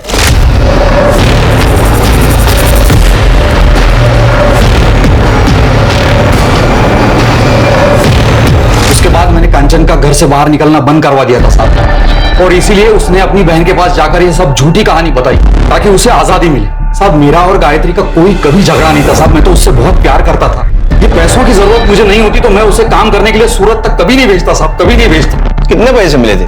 5,000 महीना मिलता था साहब। झूठ बोल रहा है साहब, वो उसने 1 लाख रुपए लिए थे ताई के, और 5,000 महीने का वो अलग। उसे बस पैसों से प्यार था। तूने 1 लाख रुपए में गायत्री को सुनील के पास बेचा, फिर सुनील ने 15 दिन के अंदर उसको हरीश को बेचा। सुनील ने भी पैसे लिए ना हरीश से? साहब आप ये क्या बोल रहे हैं साहब? साहब मैंने गायत्री को नहीं बेचा साहब, मैं सच बोल रहा हूँ, मैंने नहीं बेचा। और वो 1 लाख रुपया भी मैंने इसलिए लिया क्योंकि मेरे ऊपर बड़ा कर्ज था और मैं वो सारा पैसा वापस करने वाला था साहब। तू गायत्री से गुस्सा था ना? तुझे थप्पड़ मारी थी ना उसने? लाद नहीं बांट ली थी ना। या ऐसा तो नहीं कि तेरे को पता चला था वो किसी और के बच्चे की माँ बनने वाली, तूने इसको मार दिया? नहीं साहब मैंने गायत्री को नहीं मारा साहब। हिरेन सर, जब तक सच नहीं बताता ना, मेहमान नवाजी करो इसकी। चल चल चल। शिरके, ये मनोहर ने 1 लाख रुपए में गायत्री को बेचा सुनील को, और बाद में सुनील ने 15 दिन के अंदर उसको बेचा हरीश को। मुझे पक्का ह्यूमन ट्रैफिकिंग का मामला लगता है। सर मैंने सुनील, हरीश और मनोहर की बैंक डिटेल चेक की है। सर सुनील ने अपने अकाउंट से 1 लाख रुपए निकाले और नेक्स्ट डे मनोहर के अकाउंट में 1 लाख रुपए जमा हुए। कुछ दिनों बाद सुनील के अकाउंट में 4 लाख रुपए डिपॉजिट हुए और ठीक उसी दिन हरीश के अकाउंट से 4 लाख रुपए निकाले गए। शिरके, मैं यकीन के साथ कह सकता हूँ कि ह्यूमन ट्रैफिकिंग का ही मामला है। गायत्री ने बस से भागने की कोशिश की, उसको मार दिया। सर भले ही ये ह्यूमन ट्रैफिकिंग का मामला है, लेकिन मुझे इस मनोहर के ऊपर ही शक है। सर आई एम श्योर इस मनोहर ने ही गायत्री को मारा है। हरीश भी हो सकता है, वो गायब है। एक काम करो शिरके, हरीश के बैंक में जाओ और पता करो कि दूसरे नंबर से वो ट्रांजैक्शन कर रहा है क्या। अगर ऐसा है तो उसका दूसरा पता वहां अपडेट होगा। वो सुनील, उसको कल सवेरे बुला। ठीक है सर। सर मैंने कोई ह्यूमन ट्रैफिकिंग नहीं किया था। देखिए मनोहर को पैसे की जरूरत थी तो एज ए सिक्योरिटी अमाउंट मैंने उसे 1 लाख रुपए दिए। मंथली सैलरी भी दे रहा था उसे, और जब हरीश ने मुझे बेड के बदले 4 लाख ऑफर किए तो मैं ले लिया उसे। सर 1 लाख तो मैं मनोहर को दे चुका था और गायत्री का बेटा मेरे पास ही रह रहा था, तो थोड़े प्रॉफिट के लिए मैं अगर गायत्री को हरीश के पास भेजा भी तो इसमें क्या गलत किया मैंने? इसी को ह्यूमन ट्रैफिकिंग कहते गधे। गायत्री एक औरत थी, भेड़ बकरी नहीं थी बेचने के लिए। क्या मालूम हुआ उसके साथ क्या क्या हुआ हो, वो किसके बच्चे की मां बनने वाली हो। वो बच्चा उसके मर्जी का है या उसके साथ रेप हुआ है, बता सकता है तू?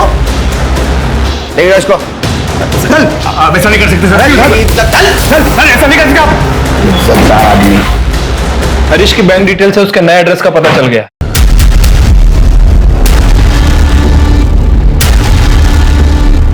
अरे ये गायत्री को किसने मारा? अरे तो इतना दिमाग मत लगा। कैसे दिमाग नहीं लगाए? तू ही तो खरीद कर लाया था उसे।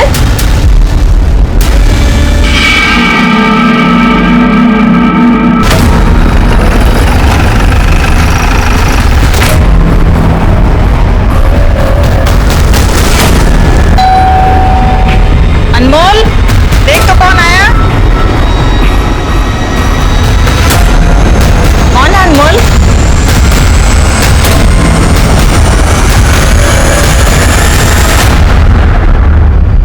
गायत्री तुम्हारे यहाँ काम करती थी? जी, हमारी बहू प्रेग्नेंट है, उसकी देख रेख के लिए हमने उसे काम पर रखा था। 5 दिन से पता नहीं कहाँ चली गई थी, हमें आज ही न्यूज़पेपर में पता चला। वो 5 दिनों से गायब है और आप लोगों ने पता करने की कोशिश नहीं की। सर मुझे लगा खुद आ जाएगी। उसको सुनील से खरीदा था ना, उसके बदले में पैसे दिए थे ना तुमने सुनील को? नहीं सर, वो गायत्री के लिए पैसे नहीं दिए थे सर, वो मैंने उसे लोन दिया था। झूठ मत बोल, तूने उसको सुनील से खरीदा था, उसके बाद में तूने तेरा मोबाइल नंबर और तेरा एड्रेस दोनों भी चेंज कर दिए। सर वो दूसरा नंबर जामनगर का है ना, वहां से बहुत सारे फोन आते रहते हैं, इसलिए फोन बंद रखा हुआ था। हमें घर की तलाशी लेनी है। सर आप ऐसे कैसे तलाशी ले सकते हैं? मुझे मालूम था तुम्हारे जैसा होशियार आदमी ये बोलेगा, इसलिए हम सर्च वारंट लेके आए। दिखा।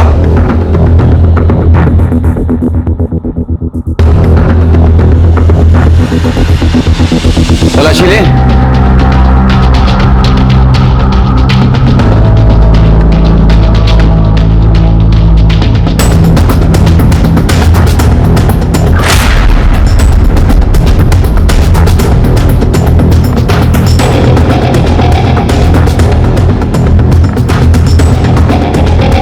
अफीम मिली है सर।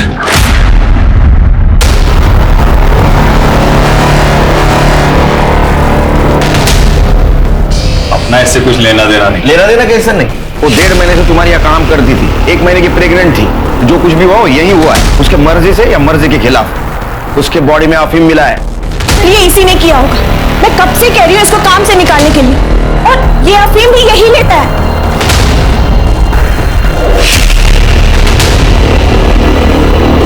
गायत्री के साथ कुछ किया? गायत्री के साथ कुछ किया था क्या?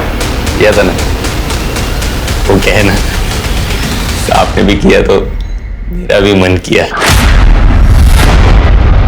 क्या कह रहा है तू? सर ये पागल है, इन्होंने कुछ नहीं किया है गायत्री के साथ। ये झूठ बोल रहा है साहब। आप कहाँ इस नशेड़ी की बात सुन रहे हैं? सर नशे में कुछ भी गड़बड़ करता है ये। इन सबको ले चलो, सब पता चल जाएगा किसने क्या किया। ह्यूमन ट्रैफिकिंग के केस में ले चलो इनको। अर्षित ये इन दोनों का डीएनए टेस्ट कराओ। चलो। जब हम किसी जानवर के साथ रहते हैं तो उससे भी एक लगाव सा हो जाता है, तो फिर चंद सिक्कों के लिए हम किसी इंसान की जिंदगी का सौदा कैसे कर सकते हैं? सुनील गायत्री को कुछ पैसों और काम के लालच पर अपने घर लेकर आया था, और फिर अच्छे मुनाफे के लालच में उसने उसे आगे बेच दिया, बिना ये जाने कि वहां उसके साथ क्या होने वाला था, बिना ये सोचे कि गायत्री उसकी बिन मां की बेटी का ख्याल रख रही थी। ताज्जुब की बात तो यह है कि गायत्री का फोन बंद होने के बाद भी सुनील या कंचन में से किसी ने भी ये जानने की कोशिश नहीं की कि गायत्री उस नई जगह पर कैसी है जहां उसके साथ इतने अत्याचार हो रहे थे। तो क्या गायत्री की मौत के पीछे हरीश, अनमोल या उसके ही परिवार का कोई शामिल था, या फिर उसकी मौत की कहानी किसी और ने लिखी थी? मुझे तो समझ में ही नहीं आ रहा है कि क्या करूं। ताई के साथ ये सब हो गया। मेरा कोई नहीं है, ताई भी मर गई, अब सगा कोई नहीं है।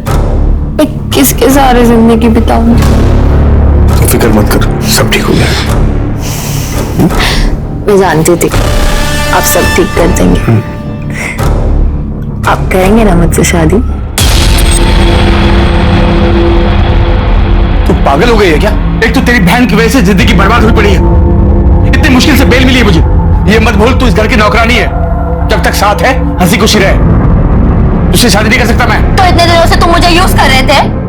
देखो शादी तो तुमको करनी ही पड़ेगी, वरना मैं पुलिस में जाके सब बता दूंगी तुमने मेरे ताई के साथ क्या किया है। बकवास मत कर तू, एक बच्ची का बाप हूं मैं, ऐसे उठ के किसी के साथ शादी नहीं कर सकता मैं, समझी तू?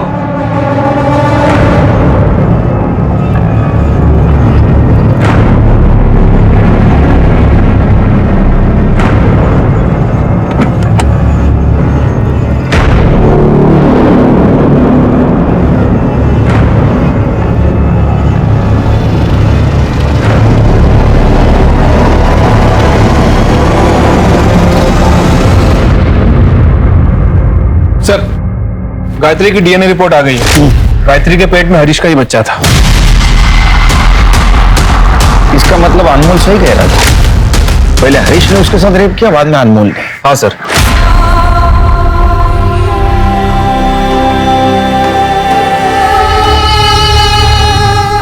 मैंने हरीश की बीबी कुमुद के बारे में भी इंक्वायरी की है। सर प्रेग्नेंट होने के बावजूद भी उसने लास्ट हॉस्पिटल विजिट 6 महीने पहले की, और सर यही बात मुझे सबसे ज्यादा खटकी, इसलिए सर मैंने उस क्लिनिक में इंक्वायरी की जहां वो 6 महीने पहले जाती थी। सर पता चला है कि वो मां बन ही नहीं सकती। फिर मां बनने का नाटक क्यों कर रही हो? इतनी सालों से मैं माँ बनने की कोशिश कर रही थी, लेकिन मैं माँ नहीं बन पाई। और डॉक्टर ने भी कह कह दिया कि मैं कभी मां नहीं बन सकती। फिर नाटक क्यों किया?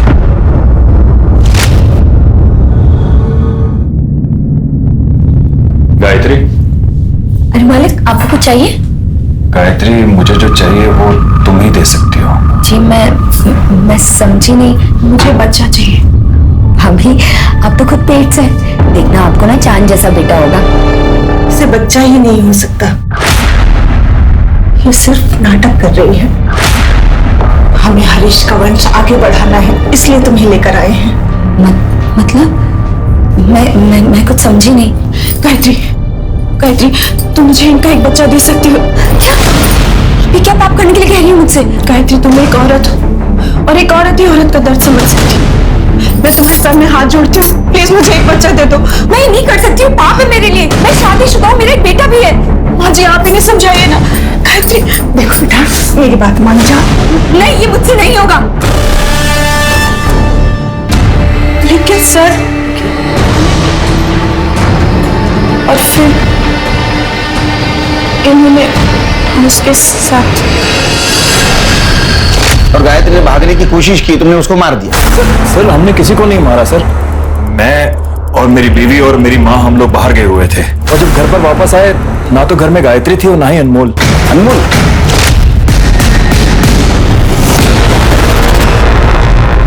सर अनमोल के कॉल रिकॉर्ड के हिसाब से उस रात वो सुनील के घर के पास था। क्या? गायत्री बहुत अच्छी लड़की है साहब। नहीं, मुझे न खा लो। मुझे मेरे बेटे की बहुत याद आ रही है। मुझे मेरे बेटे के पास ले चलोगे? आज नहीं, मालिक घर पे नहीं है, आएंगे तो बताता हूँ। अनमोल, एक तुम ही हो ना पूरे घर में हर वक्त मेरा ख्याल रखते हो? हाँ, तुम इतना अच्छे हो अनमोल। तुम अभी मुझे ले चलोगे सूरज के पास? अभी जाना है? अभी? गायत्री, यहाँ यही घर है। मैं तेरा बाहर इंतजार करता हूँ कॉलोनी के बाहर, ठीक है? तो आखिरी बार सुनील के घर गई थी। कंचन, कंचन, क्या हुआ? कंचन, क्या कहा? तू चला? आप ये क्या बोल रहे हो? आप मुझसे कैसे पूछ सकते हो? एक भी गहना नहीं है, पता कहाँ है? तो मैंने क्या किया? आप ने कुछ किया होगा। मैंने किया? मैं देख के आती हूँ।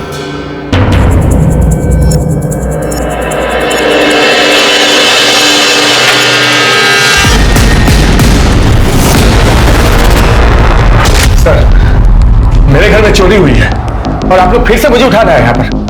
सर इनके हिसाब से इनके घर से ये सब ज्वेलरी गायब हुई है। तो सारे ज्वेलर्स की शॉप में सर्कुलेट कर दो और उनसे कहो कि कोई अगर बेचना है तो हमें इन्फॉर्म कर दो। ठीक है सर। काफी नुकसान हुआ है आपका, कंप्लेंट ले ली तुम्हारी, और हमारी मदद करो। बताओ गायत्री तुम्हारे पास आखिरी बार क्यों आई थी?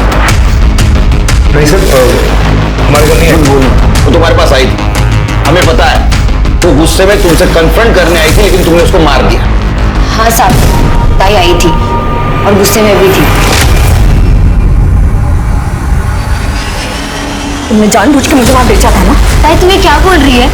तू जानती है ना कितने अच्छा आदमी है। हाँ, मैं जानती हूँ और मैं जानती हूँ तू ये बकवास क्यों कर रही है, क्योंकि तू इस घर की मालकिन बनना चाहती है ना। अरे तुझे पता नहीं, एक दिन ना ये आदमी तुझे भी कहीं बेच आएगा। बकवास मत कर। मैं बकवास कर रही हूँ? हाँ, मैं बकवास कर रही हूँ। ये तेरा भांडा तो मैं फोड़ूंगी, सब कुछ बता दूंगी पुलिस को। बता मेरा बेटा कहाँ है? बता मेरा बेटा कहाँ है? ताई तुम ये सब क्या बोल रही है? ताई चुप कर, बताओ मेरा बेटा कहाँ है? सब क्या है? क्या बताओ? मैं भी देखता तू पुलिस को क्या बताएगी।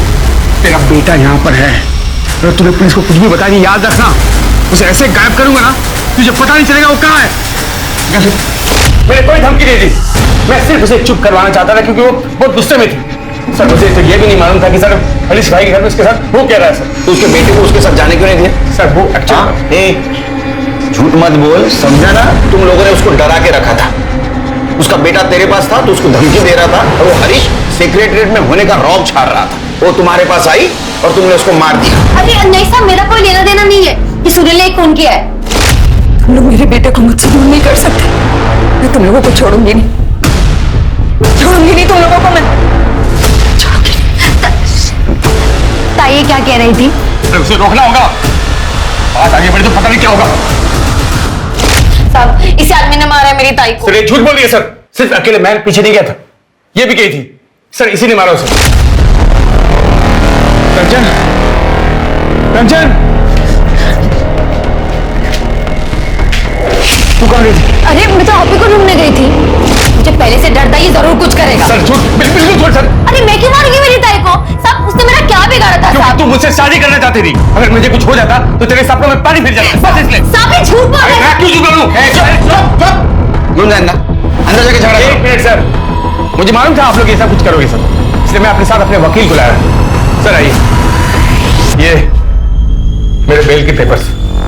मेरी एक छोटी बेटी है घर में जो मेरा इंतजार कर रही है, उसे छोड़कर मैं ऐसे रह नहीं सकता ना सर।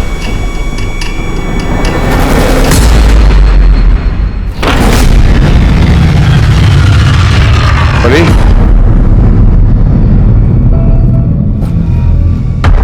बेटा परी, परी कहाँ है तू? परी बेटा कहाँ चली गई? परी,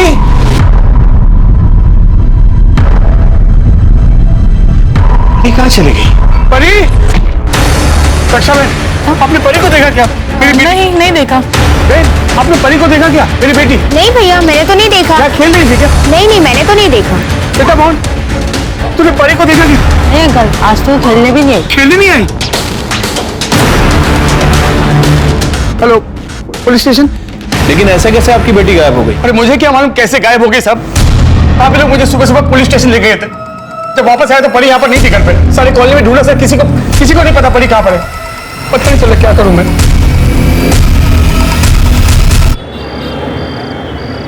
बच्ची का कुछ पता चला? नहीं सर, 2 दिन हो गए, समझ नहीं आ रहा बच्ची कहाँ चली गई। वैसे उसकी फोटो सभी जगह सर्कुलेट करवा दी है, लेकिन कहीं से कोई इन्फॉर्मेशन नहीं मिली है। बच्ची कहाँ जा सकती है? सर कहीं ऐसा तो नहीं कि गायत्री के मर्डर में बच्ची का कुछ हाथ है? मतलब बच्ची ने ऐसा कुछ देख लिया हो जो उसे नहीं देखना चाहिए। हो सकता है कहीं डर के छुप गई हो। या ऐसा भी हो सकता है कि जिसने गायत्री का मर्डर किया उसने परी को गायब किया। या ऐसा भी हो सकता है कि गायत्री के मर्डर में परी का हाथ हो। परी तो बच्ची है सर, एक बच्ची ऐसा कैसे कर सकती है? तो बच्ची गई कहाँ?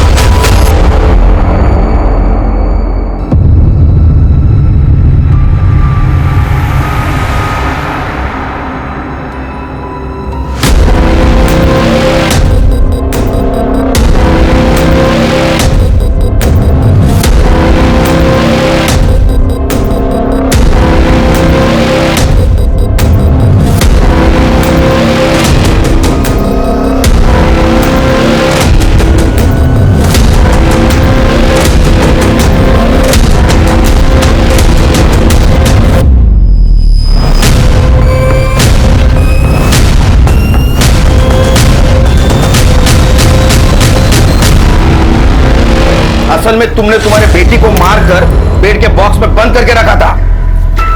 कैसी बात करे सर, कैसी बात करे? मैं भला ऐसा क्यों करूंगा? उसने देखा होगा गायत्री का मर्डर करते हुए तुम्हें। कोई भी बाप किसी बेटी को मार सकता है क्या? कोई बेटी को मारता है? अपनी बात सुनिए। उसी सुबह जिस दिन हम सुनील और कंचन को यहाँ पुलिस स्टेशन में लेकर आए थे। इसका मतलब ये सुनील और कंचन ही कर सकते हैं, क्योंकि बाकी सारे लोग तो हमारी हिरासत में हैं। Right sir. और एक और बात सर, परी की बॉडी में भी अफीम थी। क्या? इसका मतलब पहले परी को अफीम दिया गया, वो बेहोश होने के बाद दुपट्टे से उसका गला दबाया गया गायत्री की तरह। हेलो, ठीक है सर। सुनील के घर से जो गहने चोरी हुए थे उसे कोई बेचने आया। कौन? साहब मुझे कुछ नहीं पता। तेरे को कुछ नहीं पता तो ये गहने कहाँ से आए तेरे पास? गहने कहाँ से आए? साहब ये गहने मेरे बेटे ने मुझे लाके दिए। उसने किसी को अफीम बेची थी। उसके बेटे को लेकर आओ। मोहन, तुमने किसे अफीम बेची थी? सूरज चल यहाँ से मेरे साथ। नहीं, तू गंदी है, दूसरे लोगों के हाथ सोचती है। तूने पापा को धोखा दिया है और तू मुझे भी छोड़ के गई थी। ये क्या बोल रहा है बेटा तू? मैं तुझे सब कुछ बता दूं, तू बस चल यहाँ से मेरे साथ। नहीं, सूरज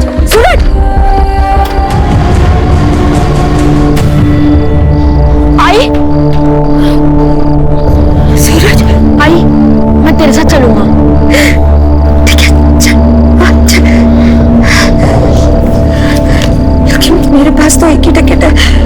से भी नहीं है। सुन, तू एक काम कर, ये जो पीछे वाला दरवाजा होता है ना, जहाँ से अंदर आते, तू ना चुपचाप से अंदर आ जा।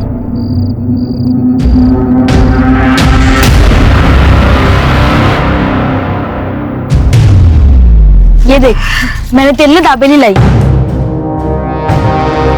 खाया? हाँ, तू खा।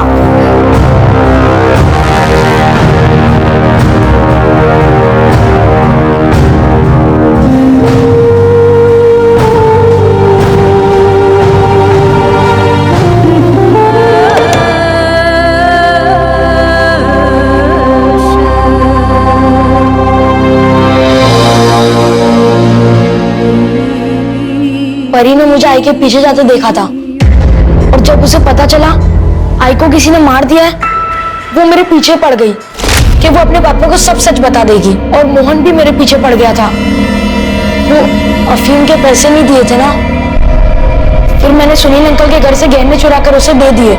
ये सब आई की वजह से हुआ। मेरी यार बहुत गंदी थी, बहुत गंदी साहब, बहुत गंदी थी वो। तुम्हारे यहाँ गंदी नहीं थी, तुम्हारे यहाँ ने तुम्हें और तुम्हारे बाबा को बिल्कुल फंसाया नहीं था। अरे वो तो खुद किस्मत की मारी थी, वो तो खुद तुम्हें अच्छा भविष्य देना चाहती थी, और उसके लिए उसने क्या किया, क्यों किया, उसके साथ क्या क्या हुआ, ये समझने के लिए तुम बहुत छोटे हो। तुम्हें सिर्फ इतना कहूंगा कि तुम्हारी आई बिल्कुल गलत नहीं थी और तुमने उसे मार दिया। और उसके जाने के बाद उसके साथ कम से कम नफरत तो मत करो।